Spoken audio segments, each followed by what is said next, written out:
Hello, everybody. Welcome back. I say welcome back. We had a pilot show. This is the official first episode of Cutting the Nets. Thank you very much to the user submissions for that, but that's what we've decided to go with. The official CBGM podcast show. And well, I'm joined back by none other. We must have had a very, very good first episode because, well, my guest is coming back today. Kevs, welcome back to the podcast. You must have had a good time last time to be back talking to me again about the CBGM. Yeah, man, it's always fun. Either I have a really boring life or this is really exciting, but I enjoy it. So I don't know if that makes me weird or cool in this day and age, but Well, in our little universe, it makes you cool. I think let's go with that. We yeah. won't suggest anything else. But no, it's great to have you back on the show. And well, we're gonna sort of dive straight back into the conversations and some of the big things that have been going on around the CBGM. And as always, we're very interested to hear if you've got things you want us to cover, things you want us to talk about. I know there's been discussion going on in the Discord server about possible conference winners and who people are thinking. We're going to stay away from that based on our pilot episode, where we had predictions and it's kind of gone terribly wrong. Kevs, I mean, I've got the media poll, the coaches poll, and the net rankings poll up on the screen at the minute. Give us your lay of the land at this moment in time. We've had about 13 or so, 10 to 13 games for each team now. What do you see that's interesting? Yeah, so I'm just gonna kind of like look at the media poll. First glance, some things that stand out. Georgetown being number one. I think maybe we overlooked them a little bit, but we don't necessarily have to dive into them. But I looked at them some, and they're pretty loaded too. They're very similar to Villanova. Really good backcourt. They're having a lot of success. BYU at number three. They're having an incredible season as well. So that's a surprise. And then in terms of sort of surprises on the downswing, looking at like North Carolina, we were really high on them, even though I think they maybe had lost a game. But now, 8-4. That's surprising to me. Maryland's another one. I think we both had kind of talked to them and kind of expected them to be really good, and they are. But they've lost three straight games. I was just looking at their schedule. They've lost three in a row, dropped a game to Miami, which is a really surprising loss because Miami is not a very strong team this year. So yeah, I like the kind of the thing that it's taught me since the pilot is let's move away from making predictions because this I don't know if it's every season or this season, but like we are so far out of the realm of consistency right now that it's kind of a worthless predictions. Absolutely. Let's leave the predictions to the Discord server and the chat, and we will talk about some substance, pieces of substance, really. So, just quickly on the poll, I guess the interesting thing for me was obviously Pittsburgh. We talked about last time, and we had a bit of back and forth about how good their roster was. Maybe the coaching is the factor that would make them a good team, and just shows how impactful if you're a good coach in this game you can really have on a team. That Pittsburgh team looks like it's going to be a good contender this year. But should we dive over to some of the observations we were chatting about before we came on the show, and in particular around the net rankings poll, which is a little bit more of a flavourful poll because you've not necessarily got strength schedule or particular blue blood teams in there because they're just by name. You've kind of got an interesting set of teams in here, and there was two teams in particular, Kevs, that kind of spoke out to you before we came on. Would you like to talk about both of those? Yeah, and then just for context, it's interesting to me, but in net rankings, obviously, it's not a perfect formula, but it's one of the few things we have in the game that to me is trying to give you an objective measure of a team's rank at this stage in the season. And so it's interesting to observe when you see like the two teams you're referring to, that is Boston College at number one in net ranking and then Georgia at number three. I think it's interesting to see those teams, at 8-3 records, 8-3 for Boston College, 9-3 for Georgia, and they're not ranked in the top 25 despite being, top three in net rankings. And I always find it interesting because to me, that's it makes me wonder like how much like prestige or tournaments in season and things like that really weigh in the media poll. Both surprising, like Boston College being number one in net ranking right now is it's quite a shock. I think they are AI run team. And if you look at their roster, they do not look like a team that should be 8-3 and 2-0 in the ACC and number one overall in net ranking. Um, but they're getting done, so I think that's an interesting observation. They've won like 7 in a row, so they might be the hottest team in the country right now. Yeah, I mean, absolutely. When you look at the roster, I mean, just to give people a flavour, it's up on the screen now. Is there's a lot of half-star guys in there.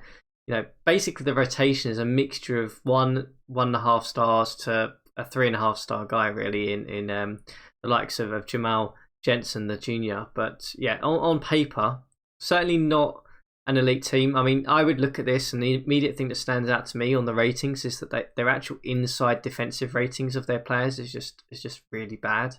Like they've only got one guy in there who's rated over a 40 in defensive rating. Granted, defensive rating is not the only thing that matters on the player's defense, but that's a good just snapshot, really. I tend to look at on that side of the things.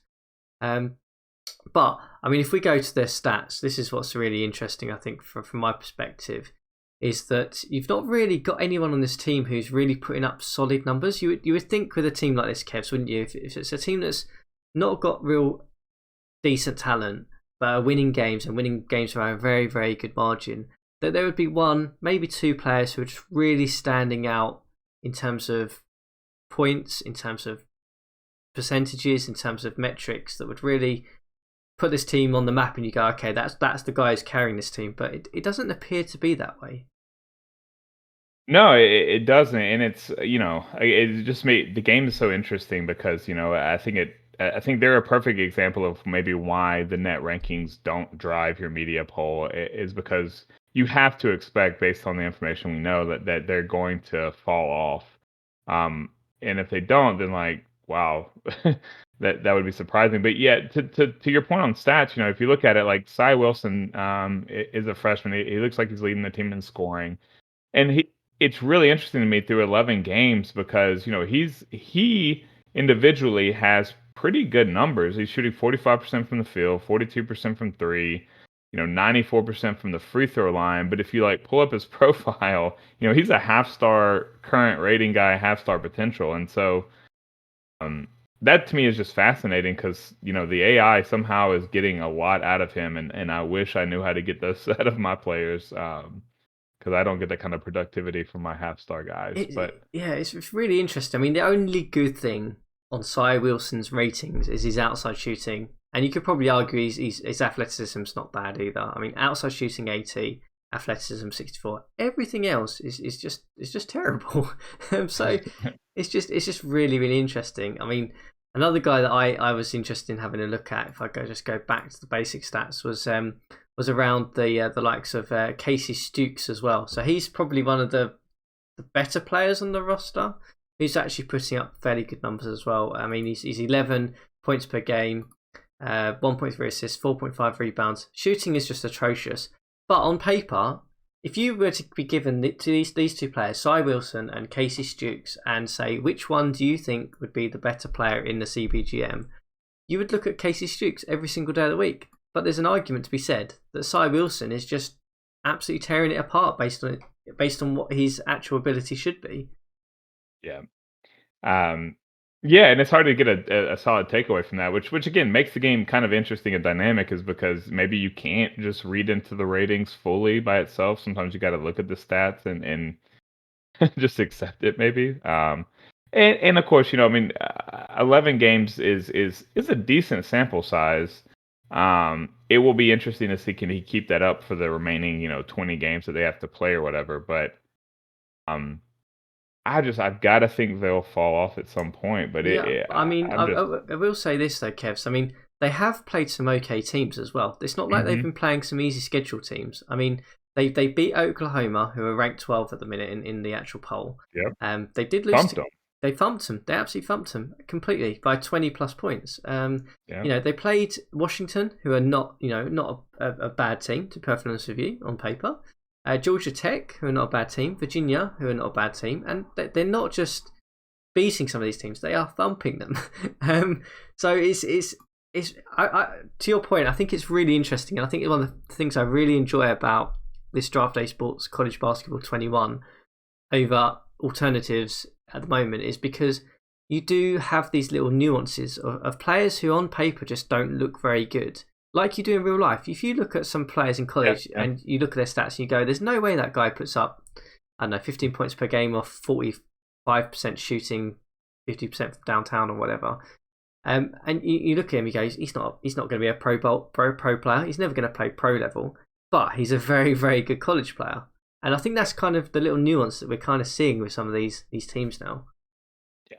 Yeah, it's interesting, and I know sometimes I probably on Discord come off like I'm complain. I don't know if complaining is the right word, but I like to point things out like that because I find it interesting. It's not that I'm complaining about the game or whatever, but to your point, like because in real life, you do have guys that in a certain system, right? Like in a certain style of play, they really excel, and you put them in a different style of play, and they're not very good at all. And so I like to kind of, and maybe it's putting on a pretend hat a little bit, but I like to see stories like that because I do think it adds to the game and it makes things more dynamic. And you can kind of throw it out there and just say something like, the what's his name, Cy Wilson? Cy Wilson, yeah.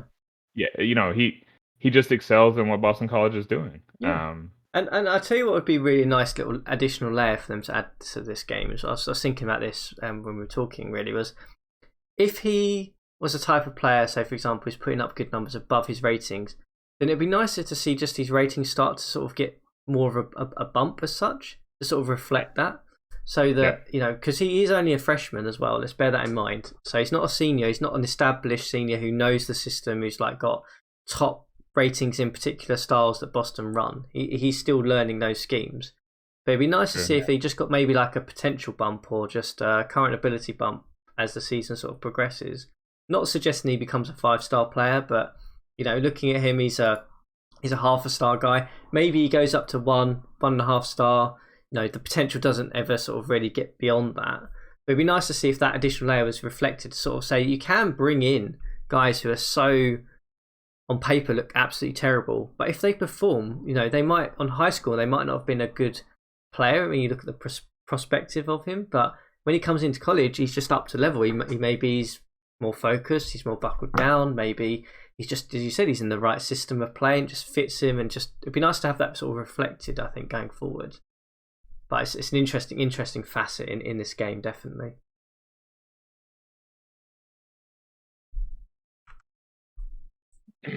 So should we move on to the other team that you talked about at the beginning, which was Georgia?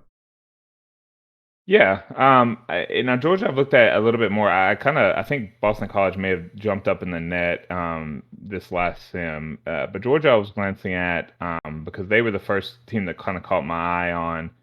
They're ranked so high in the net. Maybe they deserve a top 25 spot. And I think that could be the case for them. Like if you were to go to, starting high level at a team view, like on their insights page and looking at their like team sheet, I think like 8 of their first 12 games are quad 1 and quad 2. They got 2 quad 1 wins right now over Xavier and Eastern Kentucky. They've got 3 quad 2 wins over, Louisville away and Georgia Tech away. And Louisville, they lost in a neutral site game as well. But like they're handling business in the games that they're supposed to win.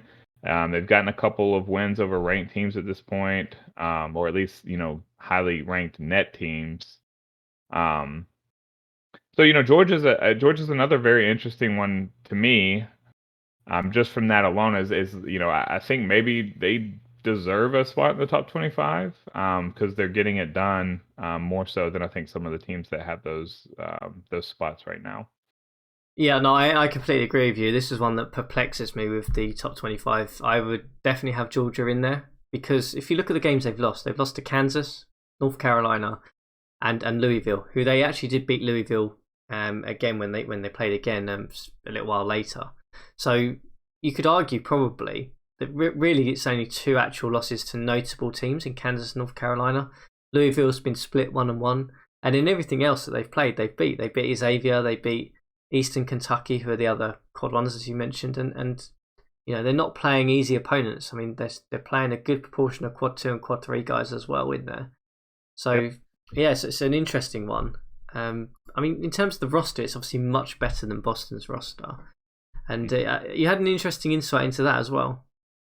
Yeah, I just I was looking at Georgia in a little bit of depth, and I think it's fascinating because they're getting all this done without their starting center. So if you look at Lawrence Crawford, he's been out with a broken leg since like what is it, November 18th?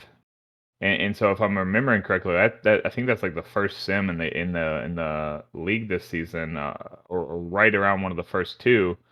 Um, so they lose their best interior player, and they're still 9-3. Again with no bad losses so far. The other interesting thing with them is they've got a 4-star freshman and shooting guard and Mike Robinson, and I kind of opened his profile expecting to see a bunch of numbers, and they're barely playing him right now. He's only getting 3 minutes a game, and he's arguably one of their most talented players, and so um, that's another just very intriguing aspect of this team is they're having all the success, and they're starting centers out, and one of the most talented players isn't playing. So when the center comes back, and if Mike Robinson gets more PT and stuff, like they might be a legit contender in the SEC this year, and I don't think anybody would expect that right now.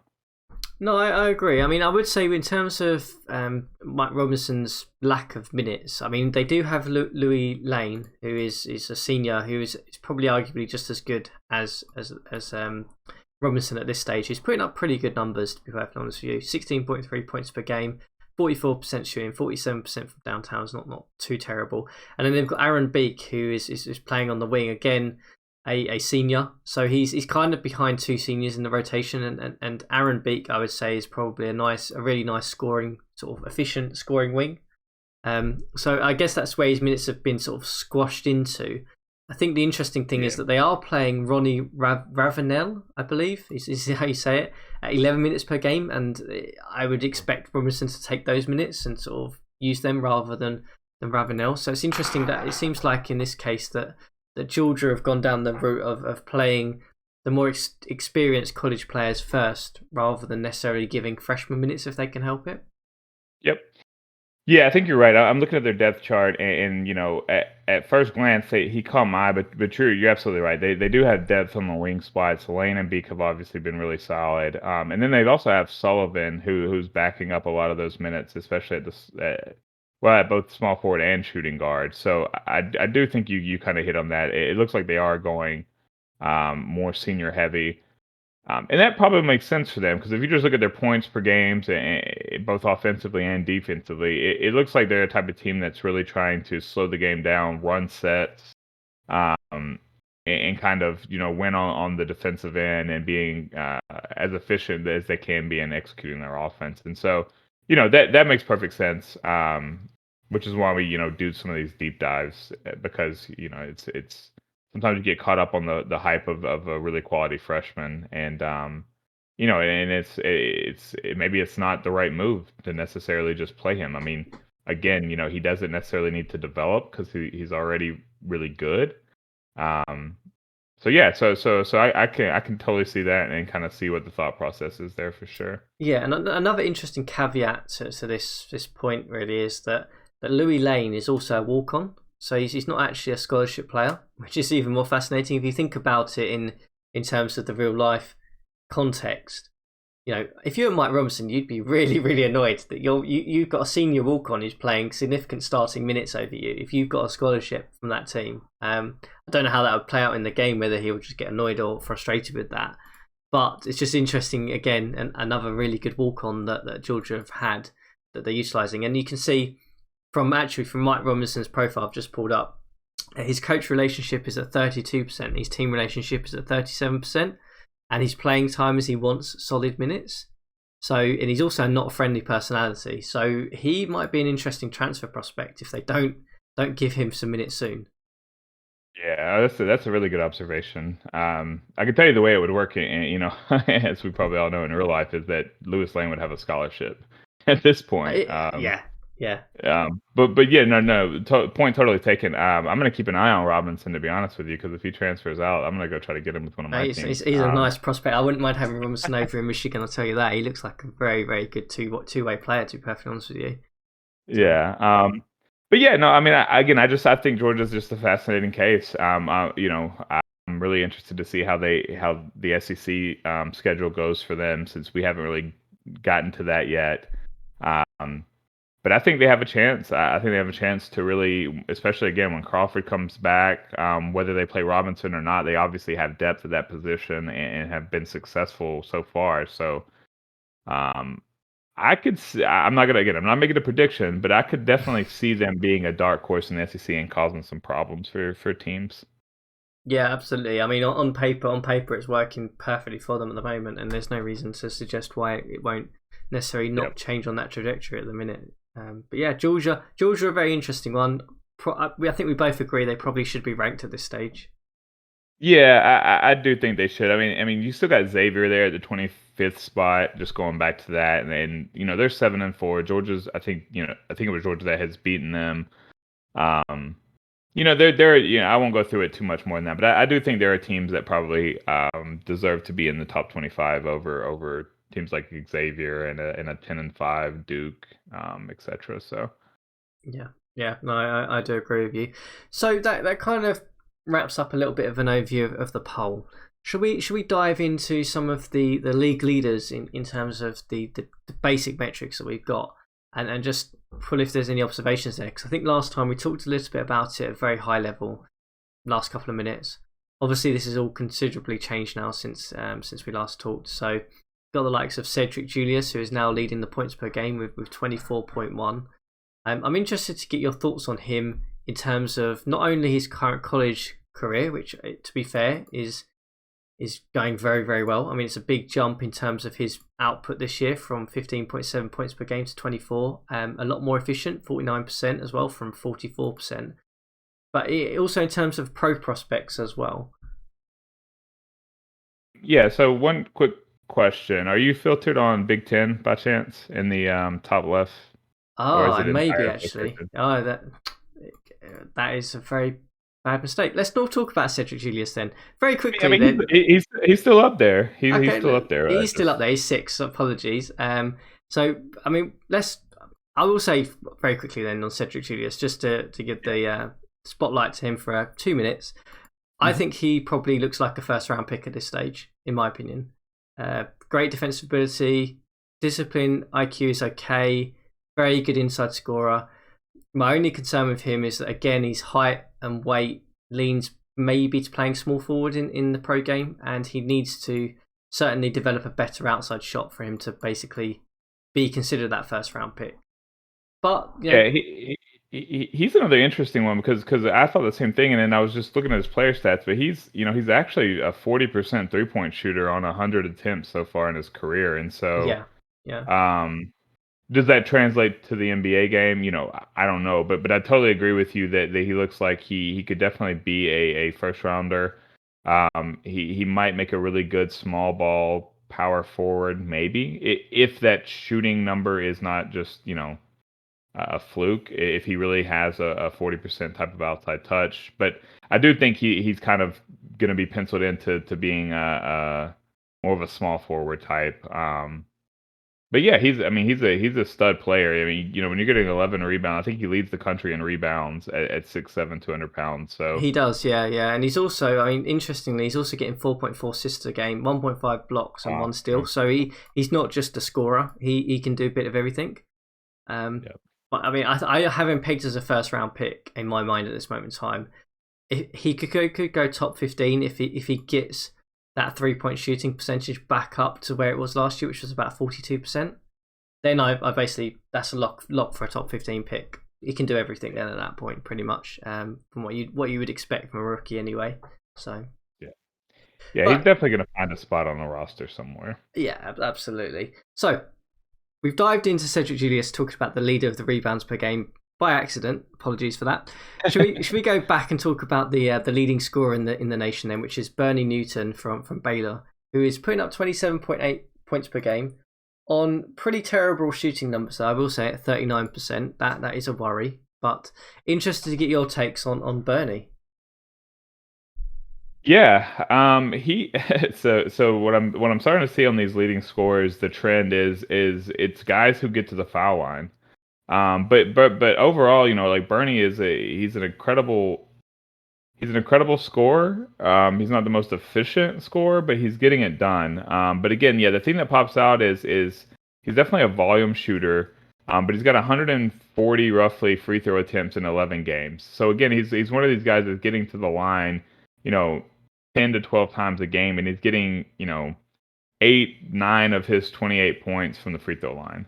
Um, Also, 133 3-point attempts in 11 games. So Baylor is letting him shoot whenever he wants to, Yeah, and it's working for them. So I mean, I, I don't know about his translation to the pro game. I think obviously he's going to find a spot.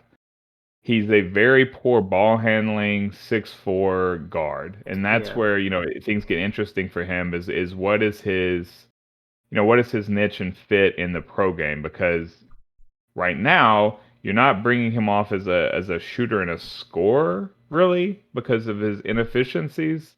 Um, and he doesn't look on paper as being like a prolific defender, even though he's got the badge. 67 rating isn't incredible. So he's a very interesting. I would be very curious to see where he ends up and how how things work out for him at the next yeah. level. I actually have him down as an undrafted player. So the reason why is poor ball handling, wrong height, wrong weight for a guard, and just basically terrible shooting numbers. Is just I would never draft him, and I don't think pro teams would draft him. I think what's interesting that I'm noticing with these players who's putting up good numbers, and you said in terms of getting to the free throw line, is how the drawing fouls rating is not necessarily a direct 1 to 100. So you have inside players who, front court players who have higher draw foul ratings who don't draw fouls as much, but you have guards who have really low draw foul ratings who draw fouls a lot more. So like Mark Linney's a great example from Maryland. He's not got a great draw foul rating from what I remember, but he gets the line at a crazy amount, and that's kind of where he gets his most of his points. So it's just an interesting thing to kind of bear in mind that it's not necessarily a direct 1 to 100 across every position. It seems to be different based on position, which is interesting. And there's a context around it too, right? Which is that Mark Linney and Bernie Newton and some of these guys that score so many points and get to the free throw line a lot are part of it's because they're taking so many shots, right? So they're even though their draw fouls isn't high, their shooting volume is just putting them in the opportunity to be fouled more often than most people.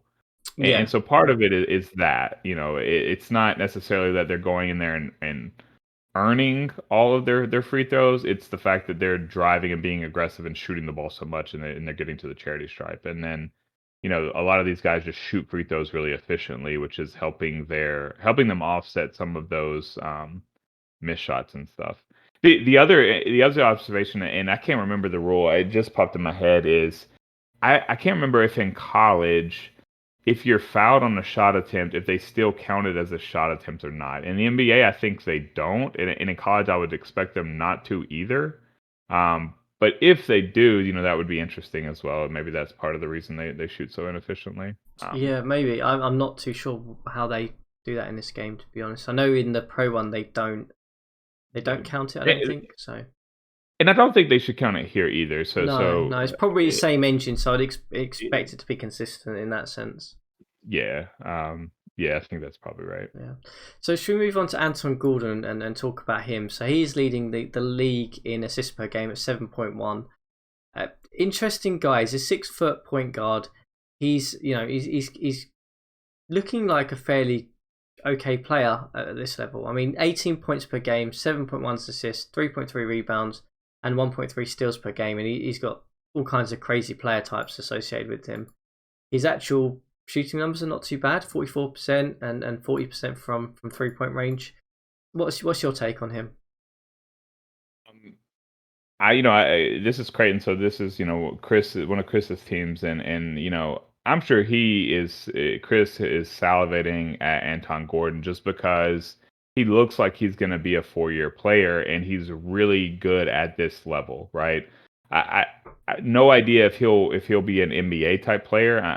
We'll see. I mean, he'll have some time to develop. I wouldn't expect him to go out early. But I know sometimes that's driven by, where they landed in high school, and he was the number 17 player overall. So he might declare. Um, if I'm Chris, I'm really hoping he doesn't, because if he sticks around for a couple of years, I mean, you got one of the elite point guards in the country on your team, and I think he'll continue to be that.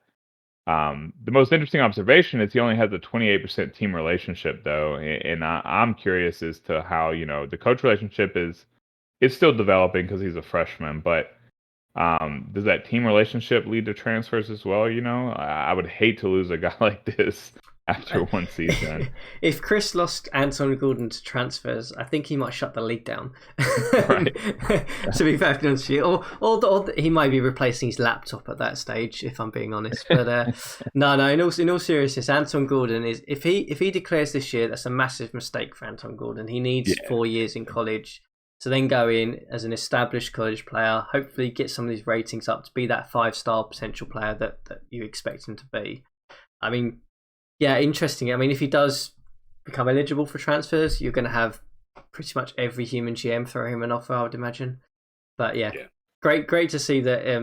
He's putting up some good numbers based on he was a good high school prospect who's come in and has just hit the ground running. To be perfectly honest with you, I don't necessarily want to talk about the guys who are leading blocks or steals per game, because that's Yeah. very subjective and based on schemes and things. Is there anyone else Mhm. that sort of stood out for you in terms of league leaders, or just in terms of players putting up really good numbers that you necessarily want to talk about at the end here? Um, I did want to kind of look at Kevin Price, the number 2 leading scorer for Oregon, because I think he's somebody that really hasn't been mentioned at all in the first 2 seasons, and or at least, and maybe he has, and I just missed the conversations, but I don't remember anybody talking about him last season, and he was averaging 21 points a game, shooting 42%, and this is his last year numbers, but he's shooting 43% from the field, 42% from downtown. Like, he's an incredibly gifted and maybe overlooked player, um, who I think, again, he'll be an interesting NBA player because he's only 6 foot tall, and he's not an elite ball handler. And he's going to be kind of forced into probably that lead guard position in the NBA, or you would think so. But as a college player, he is dynamic, and if you look at his numbers this season, he was at 21 points on the same minutes per game last season. Now he's at 27. Um, he's shooting the ball incredibly well from downtown. He's at almost 50% 3-point percentage on 130 shots this year. I mean, that would put him, in real life as something like a top 3 career shooter in the NCAA. So just incredibly, incredibly productive player, and I think he's the main reason why Oregon is the top 5 team right now. Yeah, So I absolutely. definitely think he deserves some recognition. Yeah, completely agree with you. And on the basis of it at the moment, I would say that he would be pegged in the pro game. If I drafted him, he'd be pegged as sort of a guy who comes off the bench, a point sort of scorer, a point scoring sort of guard, in the sense that he would come in and probably play point guard and shooting guard minutes against the bench rotation of the other team. Really, really good defensive ability, pesky defender, has a great ability to make shots when you need it against some of the second rate rotations that the pro league will have. But you're never going to trust him in terms of your starting position because he's not got that passing ability. He's only a junior, and obviously he didn't declare last year. I don't know whether he would declare this year. If he could get that passing rating up, in my opinion, to sort of the 80s sort of rating, and get that ball magician type, then he may be looking at a very good pro prospect, probably a first round pick at that point. Yeah, I can't I haven't picked as late second at the minute, just because of the height weight dimension you said, really, and where he'd have to fit. yeah, and that makes sense to me. I think he'll have a role because he is so explosive of a scorer.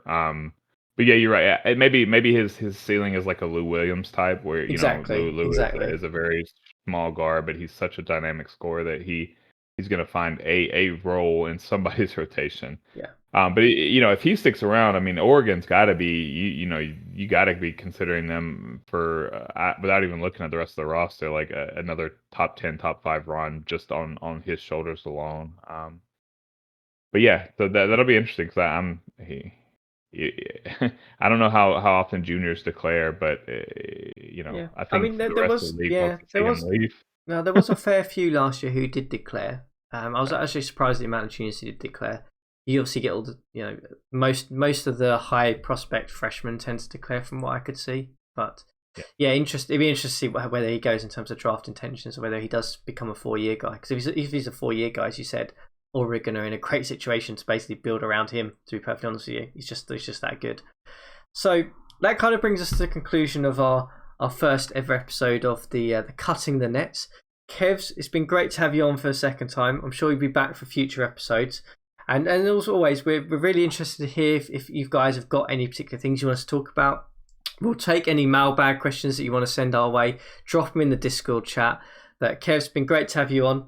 Best of luck with the conference games that are beginning. Yeah, man, I appreciate it. I really enjoy these. I think these are a lot of fun, and I look forward to us doing this some more. Absolutely. We'll be back next time for episode 2 of Cutting the Nets.